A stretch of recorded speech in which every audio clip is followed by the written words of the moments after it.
ហត់ទឹកបងប្អូនហត់អត់ស្រួលឆ្លក់បងប្អូនព្រោះទឹកវាច្រើនកាលណាបើយើងហត់ទៅបើវាចូលច្រើនឆ្លក់ទឹកម្ទេសផងក៏ហាយពេញពោះនេះបងអញយ៉ាងបងមើលដំណើរខាងជូនដល់បងប្អូន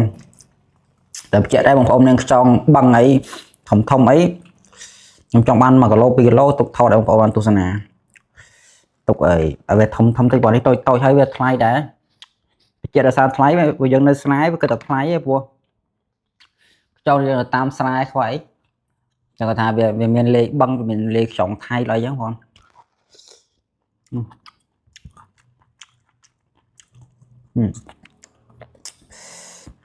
ចាំមើលស្អែកខាងស្អែកចាំមើលខ្ញុំទៅនេះខ្ញុំទៅរកខ្ចង់ស្រែយើងធម្មជាតិបងនៅខាងអើយស្រុកស្រែនេះមិនខ្វះទេអាខ្ចង់ចាស់តាមអាចចំណាស់តាមព្យួរឲ្យហើយឬក៏វាយដីឲ្យអាដីហើយស្រែចាញ់មកហើយហ្នឹងក៏យើងណាភ្លៀង1 2 វាចេញពីដីវិញបងតែយើងមើលដែរមើលអាខ្ចង់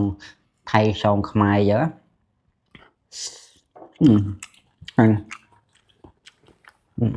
បងបែរផ្លូវបងប្អូនបានមើលទីឲ្យច្បាស់ផ្លូវវាអត់សូវច្បាស់បង